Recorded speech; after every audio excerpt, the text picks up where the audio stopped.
Doon po sa Old Testament, one of the many ways para po ma-defeat ang kalaban is by worshiping the Lord. By praising our God, by exalting the name of our Lord Jesus Christ. Sa Tagalog po yung we exalt you, itinataas ka namin, Panginoon. We extol you, we exalt you, we lift your name high. Sa Tagalog po, itinataas namin, Panginoon, ang inyong pangalan. The only name, the only banner na dala po ng mga Israelita nung araw sa tuwing sila'y nasa digmaan, hindi po yung pangalan ng hari. Hindi pangalan ni King David, hindi pangalan ni Abraham, hindi pangalan ni Jacob, ni Isaac, hindi pangalan ni Joshua. Hindi po. Iisa lamang yung pangalang nakasulat sa banner sa tuwing ang Israel ay nasa pakidigma. And that is the name of our Lord Jesus Christ. So sa tuwing ang pangalan po ng Panginoon itinataas ng kanyang mga anak, meron pong victory. Merong tagumpay sa bawat laban kung pangalan ni Jesus ang ating taglay. At sa umagang ito, I hope lahat tayo naramdaman natin how we praise the Lord, kung paano ang Lord naman iwinawak lahat ng mga concerns, lahat ng cares na meron tayo sa umagang ito. Ang sabi po sa Biblia sa New Testament, we are casting all of our cares upon Him because He cares for us. So siya lamang yung ating tower, yung ating matatakbuhan, siya lamang, mga kapatid, ang kanyang pangalan, ang tangi natin taglay, maging sa simbahang ito ng GCC. This church exists because of the name of the Lord Jesus Christ. Wala pong ibang pangalang itinataas sa simbahang ito, kundi ang ating Panginoon. And only in the name of our Lord Jesus Christ, tayo po ay merong panalo. Victory after victory, panalo after panalo. Kaya nga po sinabi sa Biblia, sa New Testament, through Paul, ano sinabi doon? Diba? We are more than conquerors in the name of our Lord. At yun po yung marapat lamang na makita ng bawat tao sa buhay natin. Isang Kristiyanong ligtas, hindi lamang isang Kristiyano, kundi isang Kristiyanong panalo ang buhay. Our lives na punong-puno po ng pagkapanalo, yun po yung maganda natin mapapakita sa mundo upang sila man mahikayat, upang sila man mga kapatid, makita nila yung kanilang pangangailangan sa ating Panginoon. So, bilang Kristiyano po, sang-ayon na rin sa ating mga inawit, sang-ayon po sa Scripture, we must live a life of a winner. Wala pong Kristiyanong loser. Walang Kristiyanong loser. All Christians, lahat po ng anak ng Diyos, winners. Ngayon po malalaman natin ano yung ibang mga kapamaraanan, ilang mga kapamaraanan for us to be truly magkaroon ng winning life sa tulong po ng ating Panginoon. Hayaan po ninyong basahin ko muna yung pong sinasabi sa 1 Corinthians 15, 57 and 58. Ang sabi po ng ating kapatid na si Pablo sa mga kapatiran sa Korinto, mga kapatid, magpasalamat tayo sa Diyos sapagkat tayo'y binibigyan niya ng tagumpay sa pamamagitan ng ating Panginoong Hesukristo. Kaya nga, mga minamahal kong kapatid, magpakatatag kayo at huwag matinag. Maging masipag kayo sa paglilingkod sa Panginoon dahil alam ninyong hindi masasayang ang inyong paghihirap para sa Kanya. This is a winning advice, winning words from one of the winners in faith in the Lord, from the mouth of the Apostle Paul himself. At ito mismo, yung sinasabi niya sa ating lahat. In order for us to be a winner, mapagtagumpay, we must serve the Lord. Regardless, through thick and thin, may pera or wala, kinakailangan magsilbi. May kalaban o wala, mo pumipigil man or wala, we must serve the Lord. Ang sabi po niya, magpakatatag tayong lahat. Hindi mananalo si Brother Manny Pacquiao sa boxing kung hindi siya nagpakatatag sa kanyang laban. Kasi noon na lamang, mga kapatid, nung naramdaman niyang umuuga na yung ngipin niya sa likod, diba? Tama na, sobra na, tanggal na. Right? Pero hindi. Hindi. Yun yung mga panahong nakita natin yung magandang example sa ating kapatid na si Manny Pacquiao. Di ba? Whether nasa loob siya ng ring or nasa labas, by that time, no, he was really, really victorious in the name of the Lord. Kung paano niyang kinalaban yung mga bagay na totally against sa principles, sa teachings ng Scripture. So ngayon po, ang pamagat na mensahe ng Lord sa araw na ito ay walang iba. Papaano maging winner? I think wala sa ating nangarap na paminsan-minsan gusto ko namang mag-lose. Siguro yung nag-lose ng weight, pwede pa. Amen. I think everyday yan eh. No? Napansin ba ninyo sa tuwing kumakain, habang kumakain, pinag-uusapan yun? Sigurado mamaya habang kumakain, kailangan talaga magbawas na ako ng timbang. Amen. I must be a loser pagdating po sa timbang. Ang isang advice ko po sa inyo, napakasimple lang. Magkaroon kayo ng timbangan sa bahay. Amen. That's what I'm doing every morning. Binabantayan po ang timbang kasi. Pag hindi po binantayan yan, magugulat ka na lang, 200 kilos ka na. Every day po yan binabantayan. Meron tayong nire-reach na tamang timbang. Ako po kasi sa height ko, either 70 to 73, pwede ako. 74 ako ngayon. Kailangan pang magbawas. It's not enough. Amen. Every morning po, kahit si Dr. Ong, yan din yung sinasabi, bantayan natin, maging loser pagdating sa pagbabawas. Di ba? Maging loser, bawasan natin yung mga extra baggages, hindi lamang sa fats, kundi mga extra baggages in life. Hindi lamang po yung mga fats ang everyday tinatry nating bawasan. Maging mga extra baggages in life. Kasi nga po, ano sinabi sa Biblia, para daw tayong mga nasa larangan ng pagtakbo. How can we run? Buti na lang hindi pabilisan. Kasi tama naman yung sinasabi ng mga kapatid sa pag-aaral natin. Yung pong karera na ating kalalagyan, hindi siya pabilisan kasi. Ang mahalaga doon, resistensya from the Lord. Determination to reach the goal. Pero hindi sabihin ko mo hindi pabilisan, talaga namang as in, masyado tayong mabagal. Because of many physical and moral extra baggages in life. Hindi ko na po isa-isahin. Ano ba yung mga extra baggages natin sa buhay na nagpapahirap sa atin para umusad ng maayos, ng maalwan sa buhay? Di ba, one way or the other naranasan natin, di ba? Yung bang umuusad, ang umuusad ang buhay ko na napakaluwag Para walang nakapatong sa aking balikat. Pag naranasan po natin yon, let's do our best sa tulong ng Panginoon na maranasan siya muli. And again, and again, and again. Dahil yung po kasi yung design ng Lord sa atin. Makatakbo tayo nang walang nililingon-lingon lagi, makatakbo tayo ng walang extra baggage sa larangang ibinigay niya sa atin. Then we will be winners. Ang kagandahan po sa ating mga Kristiyano, hindi pa po tayo nakakarating sa dulo, sa goal, sa end. We are already winners. The mere fact na tayo nilagay ng Panginoon dun sa larangan yon, you're a winner, I will put you dito sa race na ito.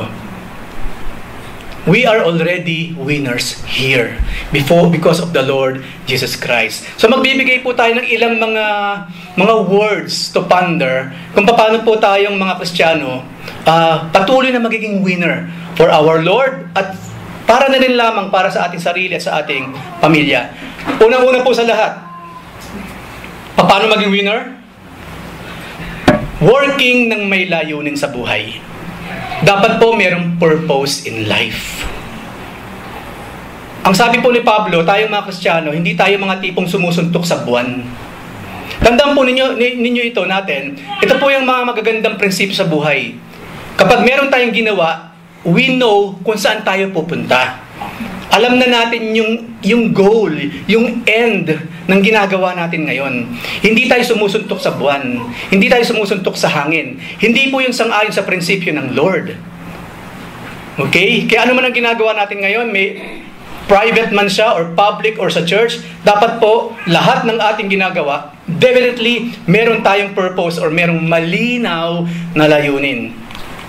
Ang sabi po sa Filipos 3:14, ang sabi ni Pablo mismo sa mga Philippians, nagpapatuloy nga ako, sabi niya, patungo sa hangganan upang makamtan ang gantimpala ng pagkatawag sa akin ng Diyos sa pamamagitan ni Kristo Jesus, ang buhay na hahantong sa langit. Our calling is heavenward. Mula po nang ang Panginoon pumasok sa buhay natin, we became sojourners in this planet. Tayo po ay mga manlalakbay lamang. Tama po yun, nakakarinig tayo ng kanta, ng mga tula, napapanood natin, kinukod sa movies. Tama po yun. Tayo ay dumadaan lamang sa mundong ito. We are sojourners. We are what? Mga travelers lamang. Temporarily sa mundong ginagalawan natin. We are going to heaven. All sons and daughters of God, all true Christians will go to heaven. Hindi po yan pangako ng sinumang pastor, evangelist, pangako mismo yan ni Jesus Christ. So number 1 po sa ating goal, na talagang makarating tayo sa langit. Hindi naman sa ipagtatrabaho natin ang ating kaligtasan because we are already saved. At ano man yung pinagtatrabaho natin ngayon, bunga na lamang ng salvation bilang pagpasasalamat sa Panginoon sa kaligtasang ibinigay niya sa atin. So, ang sabi ni Pablo, ganito lang po, mga kapatid, sabi niya, magpatuloy. Ano man yung larangang pinaglagyan sa atin ng Panginoon, especially po, since we are now part of His kingdom, kaharian ng Diyos, ipagpatuloy natin yung sinimulan niya sa ating buhay. Ano sinabi sa Philippians? Ito kasi ang trabaho ng Panginoon sa atin He who began a good work in each one of you will be faithful to complete it. Ano man daw yung sinimulan ng Diyos sa buhay natin, itutuloy niya yun. Walang tigil yun. That will be permanent working of the Lord sa ating mga buhay. Ang sa atin naman, maki-cooperate sa Diyos. Since He began a good work in our lives, it is our part naman to cooperate. Lord, gawin mo lang, Panginoon. O anak, meron akong gagawin sa buhay mo, kaya lang medyo yung comfort mo, masasagasaan. Lord, just do it. O anak, meron akong ginagawa sa buhay mo, in order na magawa ko siya, medyo masasaktan ka, anak. Lord, just do it.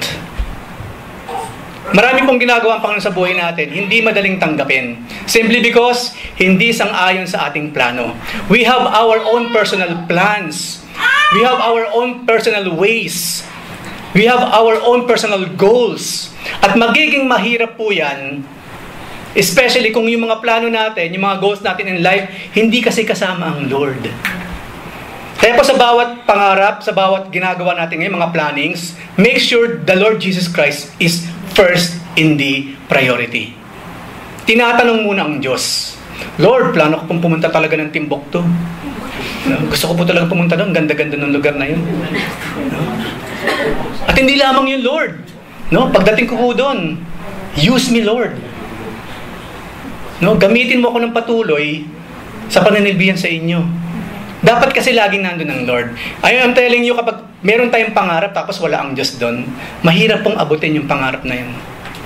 Of all person na wala sa pangarap natin, Diyos pa, sino bang tutulong sa atin? Sino ba yung gumagawa ng mga bagay na hindi kayang gawin natin? Hindi lamang natin, hindi kayang gawin ng mga taong nakapaligid sa atin. Diyos lang naman Diyos lang. So, habang tayo po ay nagwo-work, meron tayong purpose. At ang number 1 po sa purpose, to glorify our Lord. Then we will go to heaven, we will see Him face to face. So una po, ang winner, laging may sense of mission. Merong purpose. At hindi lamang yon, ang talagang winner, tinatapos ang sinimulan. Wag po tayong magsisimula ng isang bagay na hindi po natin tatapusin. I'm telling you, hindi po magandang karakter yon ng isang tao. Kaya if we are planning something now, hindi lamang pang now dapat yung plano natin. Dapat it will cover our lifetime. Nakakahiya po yun. Ano sinabi ng Panginoon mismo, di ba?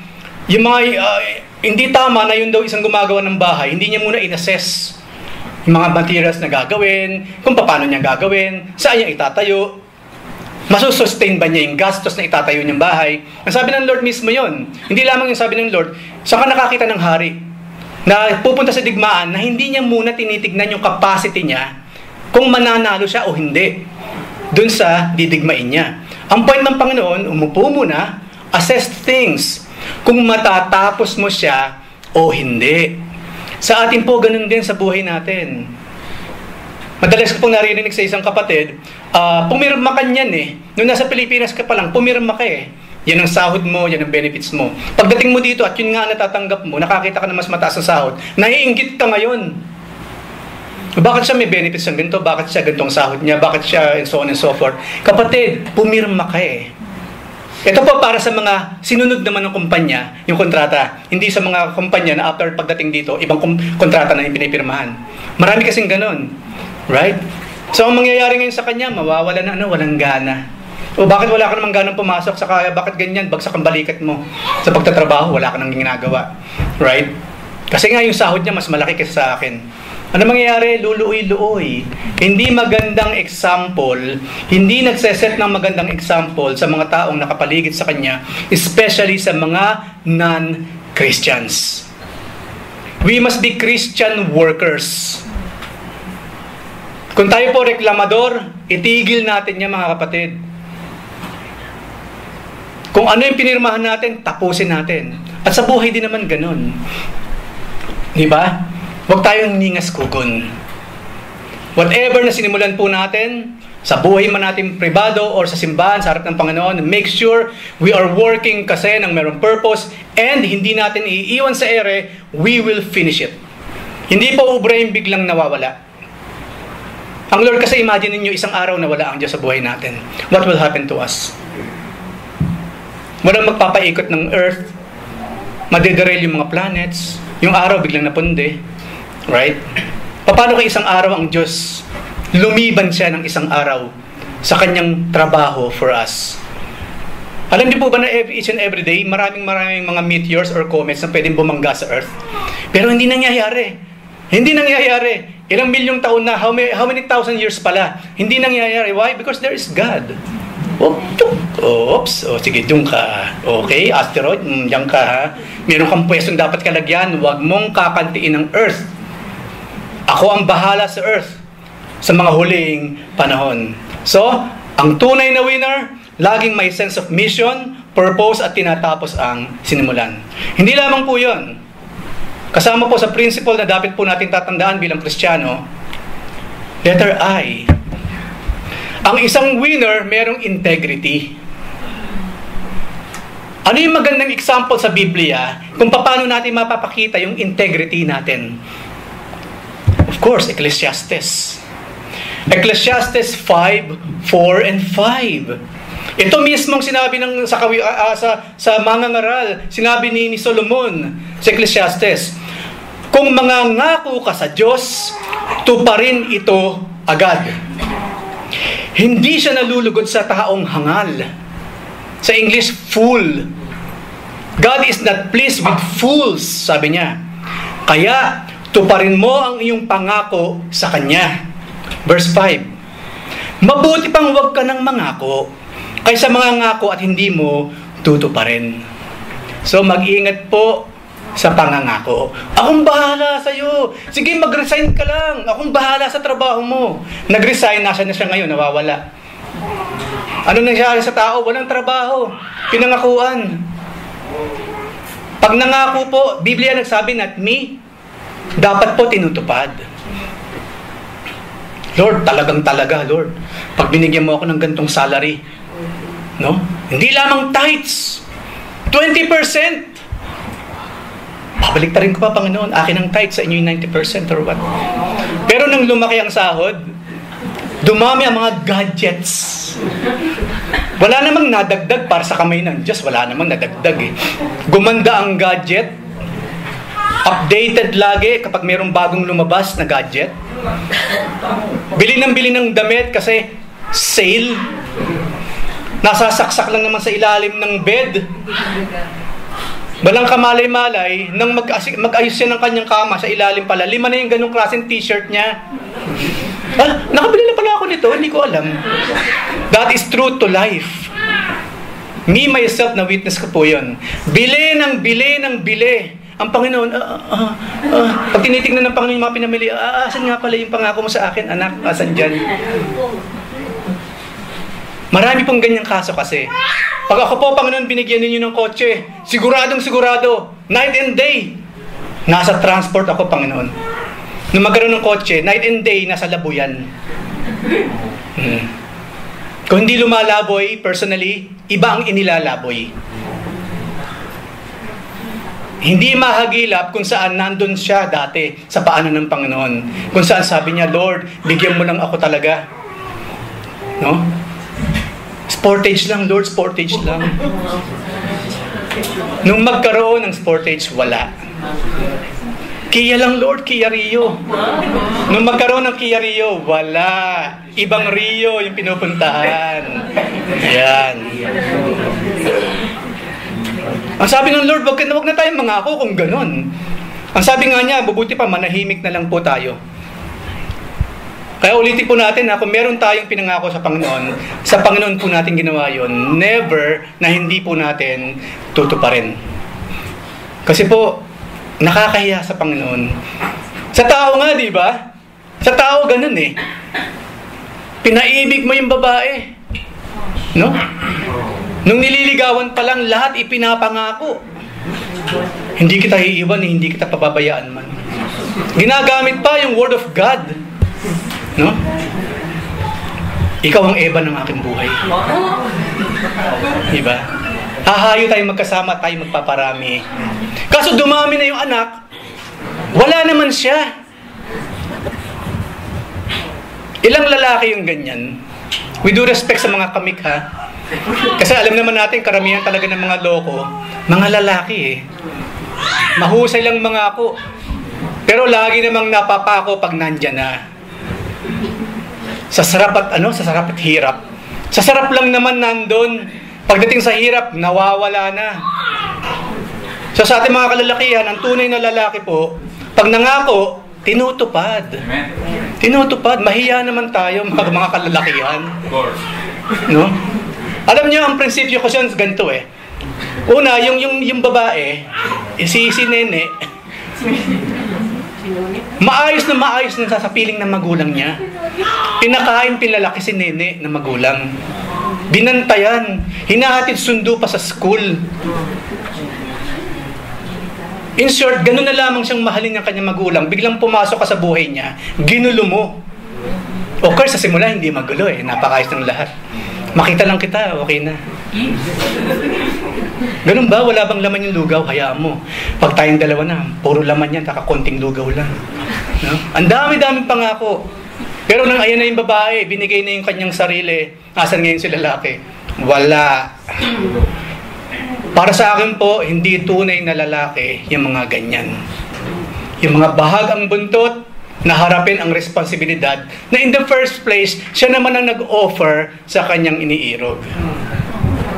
So mga kalalakihan, please, lalo na sa mga totoong binata, okay? Amen. Maging maayos po tayo. Huwag puro promise. Huwag puro promise. Kasi ayaw ng Lord ng ganun. At maawa naman tayo sa mga kababaihan. Nagtatrabaho na nga rin sila. Imagine that. Hindi po ako feminist, ha? Sa mga nakikinig, baka sabihin, feminist ako. Para po ako sa lahat. Masculinist, saka feminist at the same time. Walang problema. Imagine kung tutusan ng disenyo ng Panginoon ng mga babae, they will take care of the house. Kaya nga may bahay sila eh. Pero look now, wala silang magawa ngayon kasi nga hindi naman kayang gawin ng lalaki nowadays ang lahat ng dapat niyang gawin. Nagtatrabaho na rin sila. Mahabag sa kanila. Kaya kayo mga kababayan, huwag naman yung sumobra, ha? Hindi ko mo ganito sinasabi sa mga lalaki yan, so sobra naman kayo dyan. Siyempre, mayroong fair share ang bawat isa. Pero yun lang po ang point ko dan.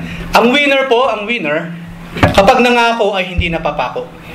Sa pribadong buhay man, or maging sa Panginoon again, huwag mangangako na hindi naman gagawin, at kung nangako man, make sure tutuparin po natin. Why? Nakasalalay po din yung integrity ng bawat isa.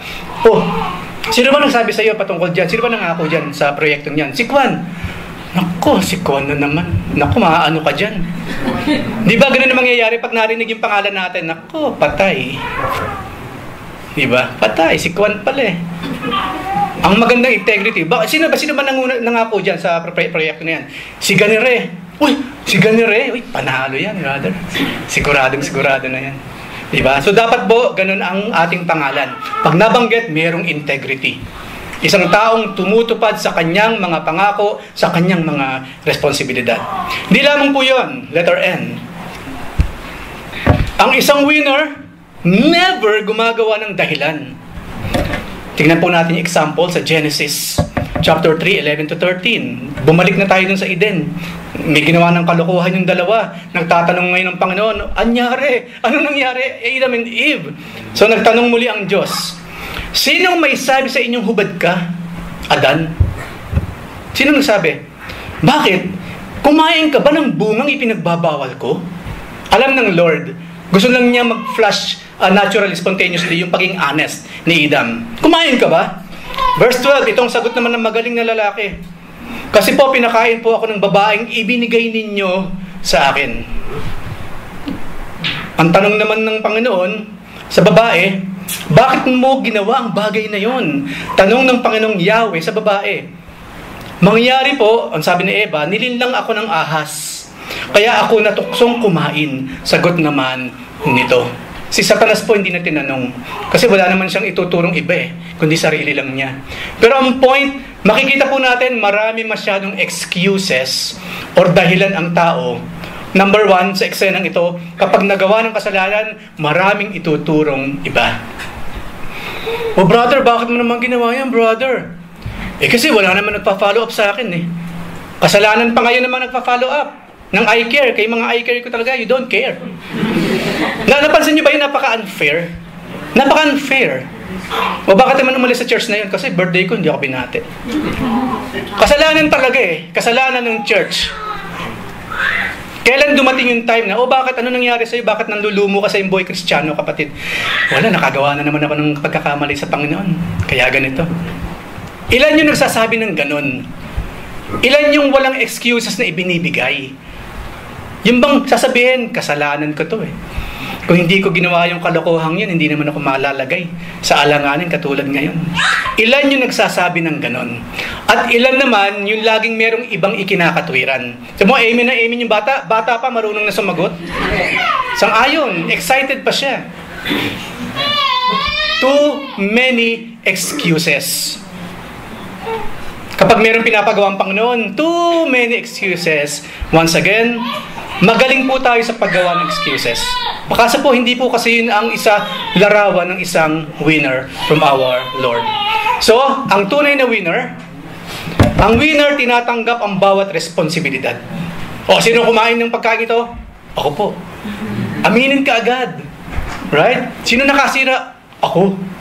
Di ba mas macho pa nga ang dating kapag yung inaamin ka agad? Ako nakasira niyan, Brad. Di ba mas macho nga mas magandang pakinggan kaysa yung bahagang buntot na itatago pa, ituturo pa si sister. So, tayo po, tanggapin natin ang bawat responsibilities natin, huwag na tayong magdahilan pa. Ulitin natin, ang sabi nga nila, kung talagang gusto, maraming paraan, kung talagang ayaw, maraming dahilan. And, hindi lamang po yun. Ang tunay na winner, never tumitigil sa pag-aaral. Ito yung something na for some reason, ayaw na ayaw ng maraming tao. Napakasarap niya kayang mag-aral, mga kapatid. Totoo nga ba? Sagutin niyo sa mga sarili ninyo, masarap nga bang mag-aral? Di ba? Kaso, maraming tumitigil. Pero ang sinabi ng Panginoon, ano ang kanyang paghihikayat sa ating lahat? Mula noon hanggang ngayon.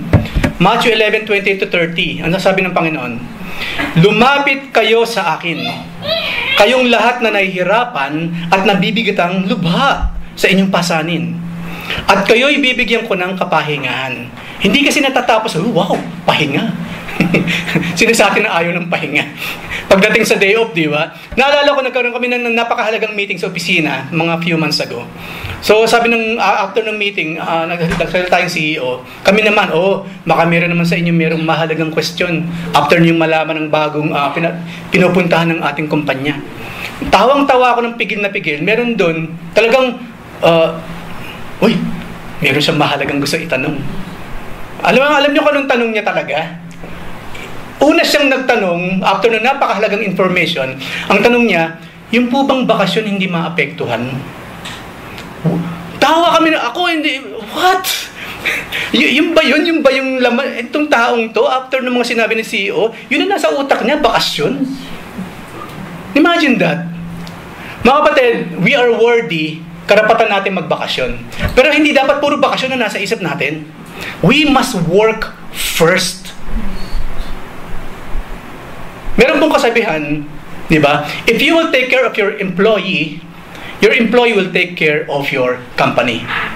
Yun munang ipinapakita sa kumpanya. That we care sa ating mga hanap buhay. Ipakita sa boss, I care about your company, sir.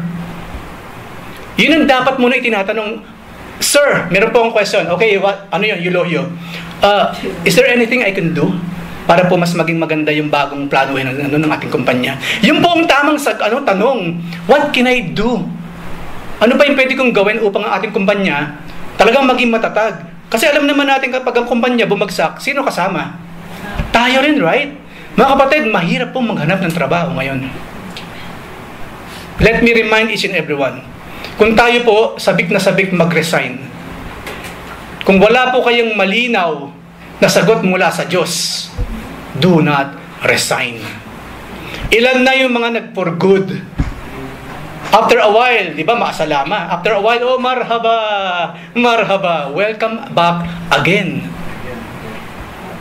Wag po tayong mayabang.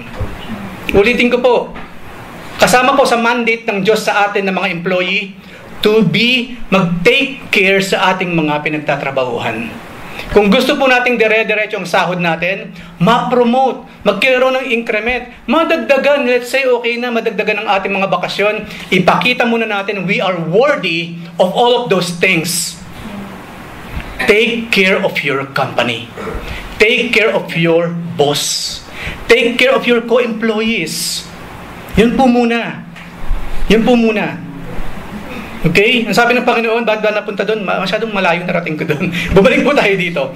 Kasi kapahingahan eh. Pahinga pala ino-offer ng Lord. Teka muna, verse 29. Pasanin ninyo ang aking pamatok, at sundin ninyo ang aking mga itinuturo, sapagkat ako'y maamo at mapagkumbabang loob. Matatagpuan ninyo sa akin ang kapahingahan. Yun po kasi ang buong kwento. Sinabi yung kapahingahan, pero pinaliwanag ng Lord kasi mukhang yung mga tao, naglakihan ng mga matay, pahinga. Wow, rest. Wow, bakasyon. Wow, day off. Teka muna, sabi ng Panginoon, bago yung pahinga, ito na muna, pasanin ninyo ang aking pamatok. Meron tayong mga responsibilities at meron tayong mga ministries sa ating Lord, maging sa ating kapwa-tao. Pinakahuli na po ang pahinga. At kasama po sa responsibilities natin, mag-aral. Hanga po ako doon sa mga kapatiran hanggang ngayon nag-aaral pa rin. Hindi ko sasabihin kung sino man. Yung bang nag-aaral pa para ma-enhance pa yung nalalaman niya sa kanyang trabaho. Ang dami pong sources ngayon na libre for us to learn. Ano ba yung LinkedIn? Kasi po ako nagsasubscribe pag gusto ko mag-aaral. Ang daming libreng courses dyan. Meron pang certification. Free for 1 month. Noong mga panahon po ng COVID, siyempre lalagay na sa bahay, kukontent trabaho, 12 certification po ako sa LinkedIn. Hindi po ako nagmamayabang. But what I'm saying is this, all the resources that we will need para mas lalong tumaas ang antas ng ating pamumuhay, marami pong libreng resources. Nasa atin na lamang kung ayaw na nating tumaas ang level ng ating mga pamumuhay dahil ayaw natin mag-aral. We are so lazy kahit sa mga simpleng pag-aaral. Nasa bahay na nga eh. Self-learning na nga siya. Hindi pa rin ba natin magagawa? Mag-aaral po mga kapatid. Habang nabubuhay po ang isang tao, hindi po natatapos ang pag-aaral. Hindi, kuya, matanda na ako. Okay pa, matanda ka na, pero still, mag-aaral ka pa rin. Bakit? Malay mo naman kung mabuhay ka ng 120 years. Sayang naman. Di ba? Meron ka pang pwedeng magawa para sa iyong pamilya, para sa iyong bayan, or sa inyong sarili. Mag-aaral po. At syempre, higit sa lahat, we must laging nag-aaral ng salita ng ating Panginoon. Mga kapatid, ang dami pong mga misinformations sa social media. Pati po ang mga TV, ang mga balita, biased na rin. Halatang halata may kinikilingan. Pag sinabi ng walang kinikilingan or what, actually meron eh. Meron kasi. Walang TV stations na walang kinikilingan. Laging meron. Maging sa Estados Unidos, ganun din. Political ang mga TV stations. Kaya minsan, or kadalasan, yung mga binabalita nila, lagi na lamang pakabig. No? pro dun sa kanilang gustong politiko at hindi naman pro sa mga taong ayaw nila, hindi nila kapartido. That's why we must always learn. We must always learn. Ang sabi po, especially sa mga leaders, especially sa mga ministers, if a leader or minister stops learning, they will stop leading. Let me tell you this. Lagi po sinasabi, papaalala ko po, ang mga anak ng Diyos dapat mas matalino sa mga hindi anak ng Diyos. Simply because, anak kasi ng Diyos eh. Ang Lord natin, King of Kings, Lord of Lords, the giver of wisdom and knowledge. Tapos mas matalino pa yung mga hindi believers. We must be wiser than them. Mas matalino tayo kaysa sa kanila. Simply because again, we are the royal priesthood, holy nation, God's own peculiar people. Because we are God's. That's one of the reason. Kaya po maraming naloloko until now. Ang sabi nga po nila, kapag merong isang taong tumayo sa EDSA, sa kalagitnaan ng EDSA, at nagsabing siya ang ama, marami pa rin maniniwala. Why? My people perish because of lack of knowledge. Hosea 4:6. So tayong lahat, especially kung we are saying, kiniklaim natin na tayo mga anak ng Diyos, we must be smarter. Mas matalino tayo dapat sa mga hindi anak ng Diyos.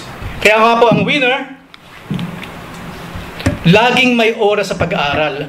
I don't believe na walang oras. Pasensya na po, I don't believe that. I don't believe that. Magbibigay ng example. Para safe, di ba? Iba na lang. Si Pastor Neil, yung inabutan ko pong pastor sa J1 nung araw, pagdating ko dito sa bansang ito, 4 ang anak nun. May trabaho siya, may trabaho ang misis niya. Pag uwi ng bahay yun, nag-aaral pa sila, matutulog sila madaling araw. But you know what? Never ever kong na-experience kay Pastor Neil, lumiban siya sa lahat ng gawain na dapat naroon siya. Never. Ulitin ko po, 4 na anak. By that time, maliliit pa yung mga bata. Ang gugulo. Ang hirap suhituhin. Ang titigas ng ulo. Hatid sundo sa school. Ipinaghahanda ng pagkain. Ipinagpaplansya ng damit. What I'm trying to say is, kung titignan mo, parang kulang talaga ang 24 hours sa pastor na ito sa kanyang pamilya. But you know what? Yun yung something na ako naging prinsipyo ko sa buhay. Kung tong taong ito na merong 4 na anak, bawat minuto ng kanyang araw, merong laman. Pero naroon pa rin siya sa mga mahalagang gawain para sa Panginoon. Sino ngayon ako para hindi ko magawa yung nagagawa niya? Itong pastor na ito, nasa kanya lahat ng dahilan para mawala sa Bible study, sa prayer meeting, sa dawn prayer. Pwede, may excuse. But you know what? Never ever. Naghahatid sundo pa. At hindi lamang yun, hindi sumalangit. Nasa langit na kasi talagang kapatid. Pumanaw na po siya last week at siya masaya na. Last year, masaya na siya sa piling natin Panginoon. Ang kapatid na ito, maging yung kotse niya po, kung may kaluluwa ang kanyang kotse, ligtas din. Punong-puno, unahan ng kanyang pamilya. Isusundin pa niya yung kanyang yung mga sinusundong mga kapatiran. Marami siyang pwedeng idahilan, pero hindi. Maging sa pag-aaral po, hindi po madali na maging leader, especially kung nagtuturo. Teaching, preaching, exhorting, hindi po madali yan. Because learning really takes time and effort. Every Friday, it takes me 1 week para po merong maidulog dito sa harapan. Pwede ko mang gawin ng ganun, di ba? Cheating na lang, copy-paste. Tapos Tagalogin ko na lang siguro kasi ang usapan dapat Tagalog eh. But you know what? That will be cheating. So merong pag-aaral. Merong cross-references. Bago maidulog dito sa harapan. It requires time and effort. Pero ulitin ko po, yung kasi nakita ko kay Pastor Neil, siya yung naging modelo ko sa pagiging Kristiyano. So all of us here, I know meron sa atin siguro 4 din ang anak, pero nasan ba sila? Nasa Pilipinas, right? Majority sa atin nasa Pilipinas sa mga anak. We are just here alone. Okay, mag-asawa nga kayo, pero anak nyo nasa Pilipinas. Okay, solo ka, pero nasa Pilipinas sa mga pamilya mo. Then, bakit hindi natin magawa yung ginagawa ng mga taong yun na ginawa kong example kanina? Why?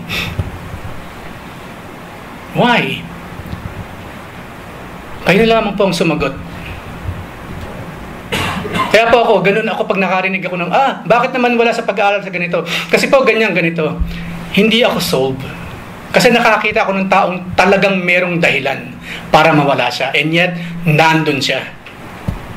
No, nandun siya. Hindi nawawala. Kaya ako po, panawagan ko sa inyong lahat, I believe in my heart. Hindi pwedeng wala kayong time. Kasi kung nawawalan kayo ng time, unfair ang Diyos sa inyo. Lord, you're unfair. Bakit si Kuya Eric lagi may time? Bakit ako wala? Is God unfair? Of course not. Ang problema lies within us. Our attitude towards our Lord. Nung pag-usapan po natin itong pag-aaral, nakita ninyo kung gaano ako kaseryoso. Because me, myself, I am really, really serious pagdating sa Christian studies. Marami kasing Kristiyano, naloloko pa. Ang tagal ng Kristiyano, bukas makalawa makikita mo na sa kulto. Iba na ang sinasamba. Iba na yung itsura, iba na yung lumalabas sa bibig. Why? Samantalang sa isang linggo po, halos isang araw lang walang gawain sa simbahang ito. Nasaan? Nasaan tayo sa mga pagkakataong nagbubuhos ang Panginoon ng talino? Nasaan tayo? Tapos meron tayong live streaming. Alam niyo po ba yung mga dumadali dito? Tinitignan ko sino yung mga nasa live stream. Kasi sino yung mga nanonood. What about that? Okay, fine, talagang hindi makakarating, kulang kasi ang ating transpo, malayo siya or what, okay, fine. Pero without this, kahit nakahiga kasi tayo, pwede tayo manood. Nakaupo, kumakain, pwede tayo manood, right?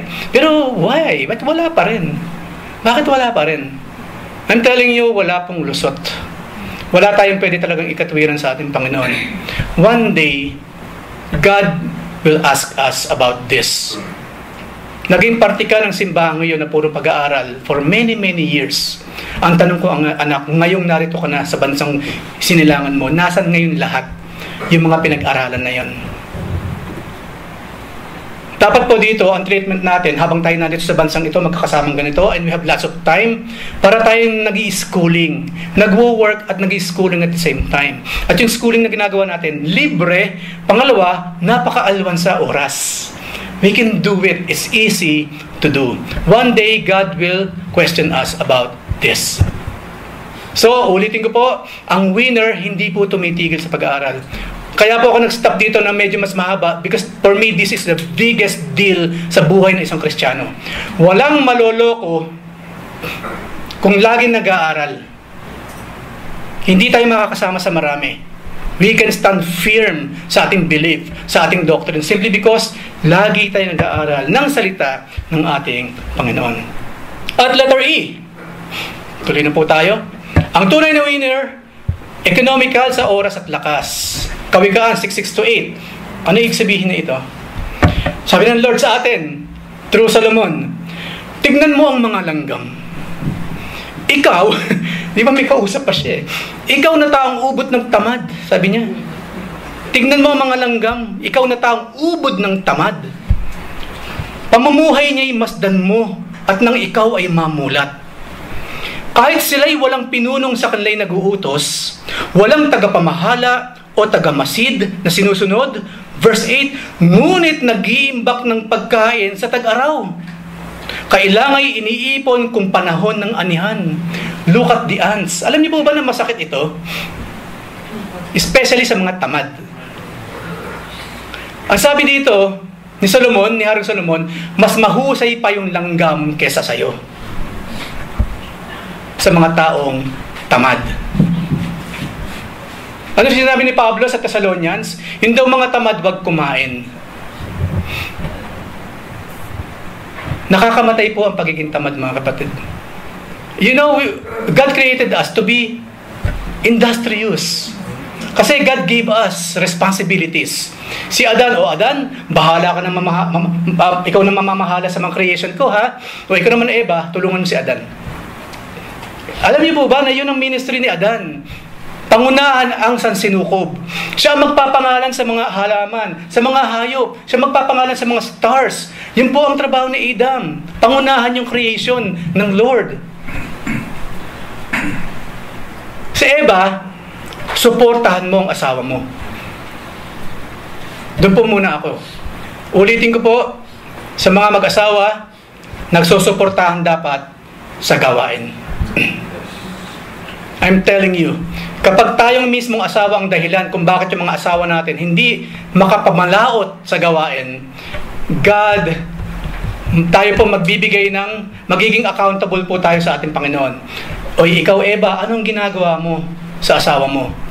Nilikha kita, kinuha kita sa kanyang tadyang. Para saan? Para siya, suportahan mo sa gawain for me. Tapos ikaw pang humahad lang sa kanya? Kasi nung damputin siya ng Panginoon, balik sa tadyang na ganun. Wala naman imposible sa Panginoon, right? Pero hindi eh. Napaka-merciful ng Lord eh. Si Adan naman ganun din. Oy Adan, anong ginagawa mo? Ito po, hinihintay kong bumagsak yung mansana sa bibig ko kasi nagugutom ako. Di ba, one tamad yun? Di ba, meron tayong ganung klase ng kwento? Hindi pa kunin talaga eh. Abot kamay na siya, hinihintay pa talaga. Nauna pa yung uod ngayon. No? Yung mga taong tamad, naunahan ng uod, naunahan ng mga ibon. Pagbagsak sa bibig niya, bulok na. Mga pinag-iwanan ang nakukuha ng mga taong tamad. Ayun ang sinasabi dito. Buti pa ang langgam, oo nga naman. Walang leader, pero pag tag-init, nag-iipon, pag nagtag-ulan, okay lang. Right? Uy, bagyo na naman, sabi ng mga langgam. Pero sabi nila, no, okay lang. Nag-ipon kami. So yun po yung dapat nating matutunan, mga kapatid. Katulad na isang langgam at higit pa siyempre sa isang langgam. So sa letter E po, ang winner ay masipag at mahusay sa pagmamanage ng time and effort. Huwag ubusin ng lakas sa mga bagay na hindi naman dapat pag-ubusan ng lakas. Huwag ubusin ng oras sa mga bagay na hindi naman dapat pag-ubusan ng oras. Ilagay sa mga dapat paglagyan. Diyan po marami nagkakaproblema. Kaya 24 hours is more than enough. Hindi lamang po tayo marunong mag-atado ng oras because we are, number one, lazy. Pangalawa, we are so responsible. And lastly po, letter R. Ang tunay na winner, merong resolve. Meron siyang resolve na ipagpatuloy ano man yung purpose niya. Kawikaan 24:16. Ang mga tao raw na kay Yahweh, kahit ilang beses siya nabubuwal, sabi diyan, siya'y makakatayong muli, mabuwal man ng 7 ulit. Ngunit ang masama ay dagling nababagsak sa panahon ng kahirapan. Ang mga anak ng Diyos, yes, bumabagsak po tayo. Nakakaranas tayo kahirapan. Sino ang hindi? But you know what? Ang sabi ng Lord, because of His strength from Him, bangon lang. Lagi tayong bumabangon each and every time. Nakagawa ng kamalian, bangon. Nakagawa ng kasalanan, bangon. Nagkamali, bangon. Yun lang po talaga. Kasi bunga yun ng pagiging tunay na anak ng Diyos. Laging bumabangon kapag laging bumabagsak. Ikaw sa Kuya Eric, sabi niya 7 times lang. Ako kasi 20 times na eh. Regardless, our God is the God of many chances. Laging narin ang kamay ng Panginoon. So anong ibig sabihin po dyan? Ang winner ay hindi nagko-quit. Wala pong quitter na anak ng Diyos. Especially po sa gawain. Sa trabaho nga lang, pag nag-quit tayo, di ba, ano mangyayari sa atin? Una, wala tayong sahod. Pag walang sahod, hindi kakain. Hindi lamang yun. Aawayin tayo ng asawa natin kasi wala tayong may papadalang remittance, right? Mga anak natin hindi makapag-aral. So, madalas sa atin hindi nagko-quit sa trabaho. But what about sa ministry? One of the saddest thing na magagawa ng isang Kristiyano, yung mag-quit sa ministry. The Lord Jesus Christ, hindi siya nag-quit. Maraming chance ang Panginoon to quit para siya hindi mapako sa krus. Pero he did not quit. Si Pedro hindi nag-quit. Kahit 3 beses niyang ginawa ng kasalanan ng Panginoon. Si Pablo hindi rin nag-quit. Ang quitter lang naman sino? Judas. Si Judas nag-quit. Ano nangyari sa kanya? Kapahamakan. Si Saul, naging hari nga ng Israel pero nag-quit. Ano nangyari sa kanya? Patay. No, nagapi ng kanyang kalaban. So ang tunay na Kristiyano po, we never quit. We learn from our mistakes. Kung meron tayong kahinaan, we will be strong sa tulong ng Panginoon. Pag meron tayong hindi magawa, we will learn again. No? Sa tulong din naman ng ating Panginoon. But never ever quit the ministry. Walang nagkukwit sa Diyos. Kapag ang Diyos ang nagquit sa atin, tapos na buhay natin. Bahala ka na anak, ang tigas ng ulo mo, I quit. Imagine Diyos magkukwit sa atin. But never. So tayong lahat po, we never quit sa ating paninilbihan sa ating Panginoon. So lastly po, ang tanong, winner ka ba kayo mga kapatid? Amen. Okay. Ulitin ko Winner ka ba? Amen. Okay, alam ko kung sino yung sumigaw ng malakas na amen Hindi ko kayo tinatapot na baka next time hindi na kayo mag-amen dyan. Pero praise God. Praise God kung totoo, talagang sinasabi natin we are winner. So if we are a winner, then ginagawa po natin yung pinag-usapan natin kanina. Tayo ay nagwo-work ng may layunin, meron tayong integridad na taglay, never tayong gumagawa ng mga excuses, never tayong tumitigil sa pag-aaral. Economically, naatado natin na maayos ang ating mga oras, and hindi lamang yon, we have this strong resolve na anuman yung ating sinimulan, anuman yung gawain binigyan ng Panginoon, magpapatuloy tayo. Yeah. We will never stop. So panghuli po, basahin po natin ng sabay-sabay. 1, 2, 3.